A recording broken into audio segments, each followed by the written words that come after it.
Welcome, students. I hope you are keeping well at home and staying safe at home.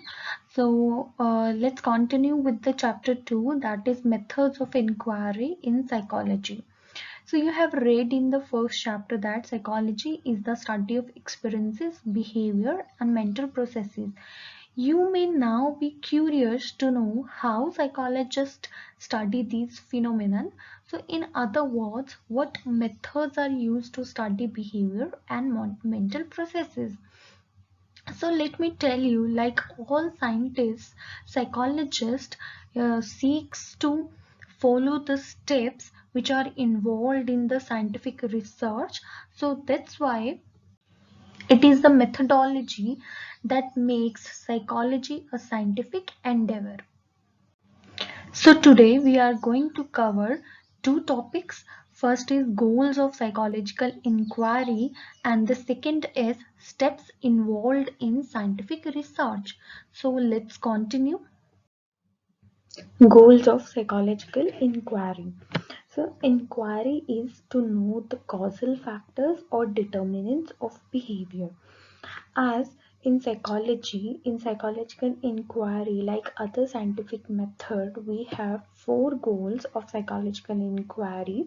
First is description, prediction, explanation, and control of behavior, and last one is application of knowledge in an objective manner.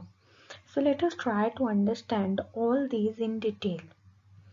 Now first is description. In psychological study, we try to describe a behavior or phenomenon as accurately as possible. Uh, for example, let us try to understand its meaning by one example. For example, if I want to check the level of anxiety among people related to COVID-19. So, what would I do? I will describe it. I will describe this behavior in terms of various dimensions, like level of anxiety among people. Now, this is a very vague term that I want to check the level of anxiety. So, from the word anxiety in itself is a vague term. It does not tell in detail what I actually want to uh, check or in actual what I want to understand.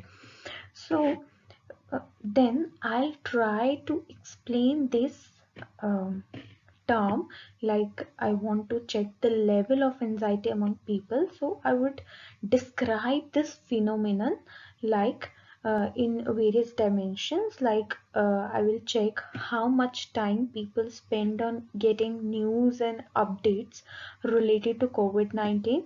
Then I may check how do they get news and updates. I will also check how often do they seek updates uh, and information, how often they have been upset because of something happened unexpectedly, how often have they felt nervous and stressed. So what I did, I just describe the phenomenon that is the level of anxiety among people. So I what I did, I described this phenomenon or describe this event in detailed form to, or we can say in an understandable form. So this is description. So the second goal of scientific inquiry is prediction of behavior. For example, if you are able to understand or able to describe the particular behavior accurately, then you can predict a particular phenomena, that if this particular behavior or this particular behavior may lead to that behavior, or this type of behavior can lead to this particular behavior or event or phenomena. That means you can then forecast that under certain condition this particular behavior may occur within a certain margin of error. For example, or on when you are able to understand or describe the behavior, then you understand the relationship between the one behavior and the another behavior to occur. Maybe it is positive or negative, but you can forecast that this particular behavior can lead to this. For example, if we look again at the previous example which I told you in the description part. So in that I wanted to check the level of anxiety among people. So my further sub dimensions were how much time people spend in getting news and updates related to COVID-19. So I found that out of 170 people ticked on this dimension, that they in a day they very oftenly they spend time on getting news and updates related to COVID-19. So that means now I came to know that there is a positive relationship between the time spending on getting news and updates related to COVID-19 to anxiety. So anxiety, the relationship between getting anxious and the time spending on getting news and updates related to COVID-19 is positive. So that means on the basis of this, you can predict that you can predict later that if any person spent more time on getting news related to COVID-19, that means the person is more likely to develop the symptoms of anxiety. So in that way, you can also predict. So the next goal of psychological inquiry is explanation. So, explanation means to know the causal factors or determinants of behavior. So, psychologists are primarily interested in knowing the factors that make behavior occur. So, what are the conditions under which a particular behavior occur, or what are the conditions under which a particular behavior doesn't occur? So, for example, I can try to explain here in this third goal of psychological inquiry, that why some people spend more time in getting news and updates related to COVID-19 and why some people devote very less time or do not bother as compared to the other. So the goal is to concerned with identifying the determinants of a particular behavior or the antecedent conditions. So what are antecedent conditions? Conditions that led to a particular behavior. So any condition before occurring a particular behavior are called antecedent conditions. So the third goal of psychological inquiry is to study the cause and effect relationship between the two events, between the two objects, or between the two variables. Next goal is to control. So if we are able to explain why a particular behavior occurs, we can control that behavior by making changes in its antecedent conditions. Now antecedent conditions are conditions that exist before occurring a particular behavior. So we can control, we can modify the behavior, we can enhance the behavior, we can reduce the behavior by bringing changes in its antecedent condition. For example, we can help people the time they help them to reduce the time they spend on getting news and updates relating to COVID-19. So, and also help them to tell that they can spend this time to socialize with their friends during this pandemic through video calls, on phone calls, or they can interact, or they can spend or invest this time in analyzing their strengths. So that means in this goal of psychological inquiry, we can reduce a particular behavior, we can enhance a particular behavior. So the next goal of psychological inquiry is application. So in psychology, psychological research or scientific research or the goals help us to apply the psychological principles in real life settings like yoga and meditation. Yoga and meditation help people to reduce stress and anxiety symptoms and increase their efficiency. So, scientific inquiry is also conducted to develop new theories or construct which leads to further research.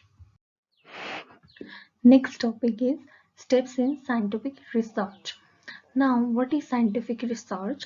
So, any research which follow the methods or which follow the scientific methods attempts to study a particular event or phenomena in an objective, systematic and testable manner, then only it is to be called as scientific research. Now the three values which I told you is objectivity, systematic and testable manner. Now what is objectivity? See, objectivity refers to the fact that if two or more persons independently study a particular event, both of them should arrive at the same conclusion. For example, if you and your friend measure the length of the table using the same measuring device, so it is likely that both of you would arrive at the same conclusion about its length. So this is called objectivity. Second is systematic. So the second characteristic of scientific research is that it should follow systematic steps of investigation. So the following steps are, first is conceptualization of a problem, second is collection of data, third is drawing conclusion, and fourth one is revising research conclusion and theory. So now we will try to understand all these steps in detail. First is conceptualizing a problem. So conceptualizing a problem means selecting a topic for study. So the scientific research begins when the researcher select a topic or select a phenomena or select a theme for study. For example, let's say, for example, I would like to check, or if I want to know the level of anxiety among people during this pandemic related to COVID-19, so this can be the topic of my study. So this can be the theme of my study. So this is conceptualizing a problem. So it does not end here. In this step, after identifying a problem or after selecting a topic, then I'll move on to framing various questions related to this, which can further describe this theme or which can further elaborate this theme. Or in conceptualizing a problem, the first step is selecting a theme or selecting a topic. Then we will move to towards framing various questions on the basis of selected theme, like why anxious people spend more time on getting news related to COVID-19, or why some people feel nervous or get anxious during this COVID-19.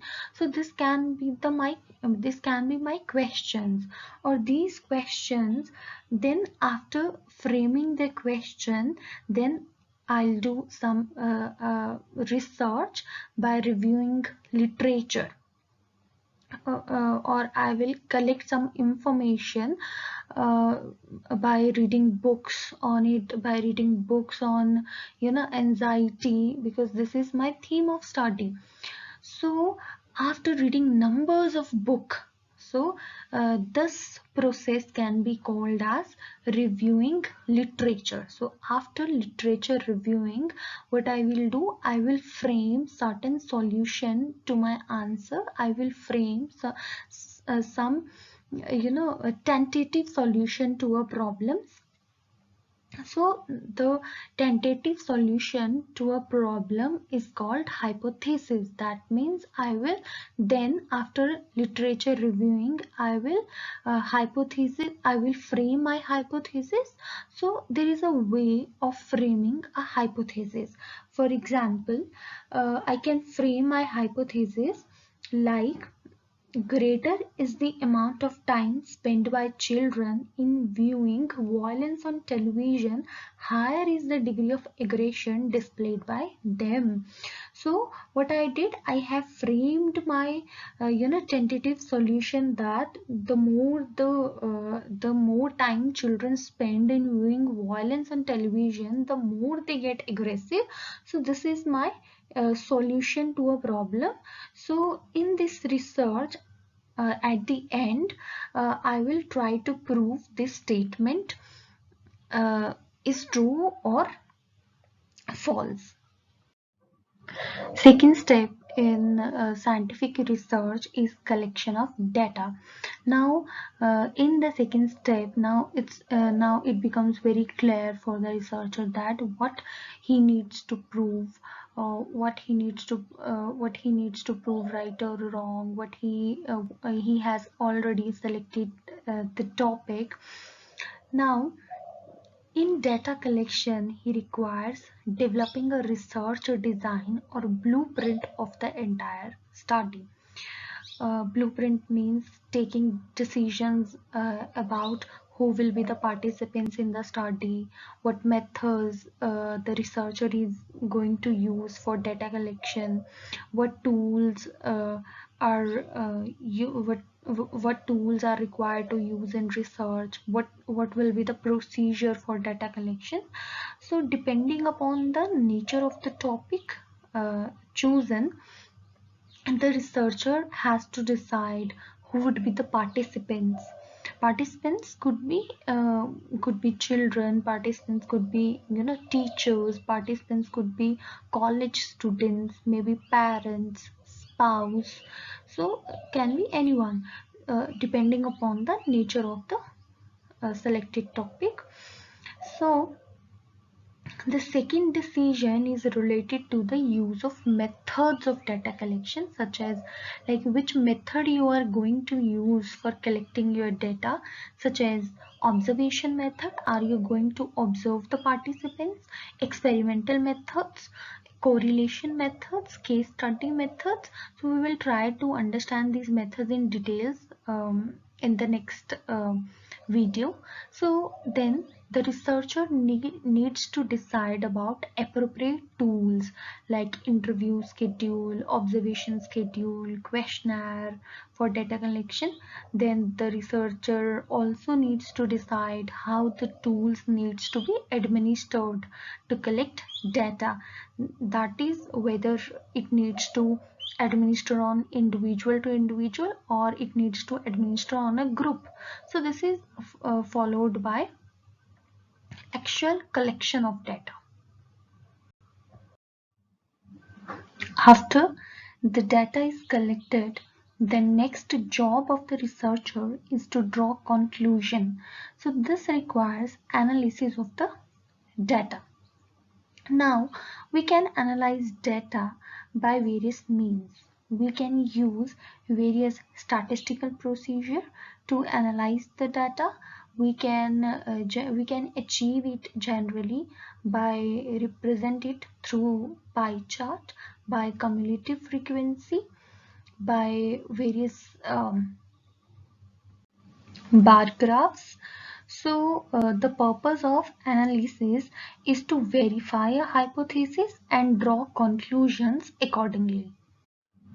The final step in scientific research is Revising research conclusion. As you know that the researcher began with the study of hypothesis, and the hypothesis was that there exists a relationship between viewing violence on television and aggression among children.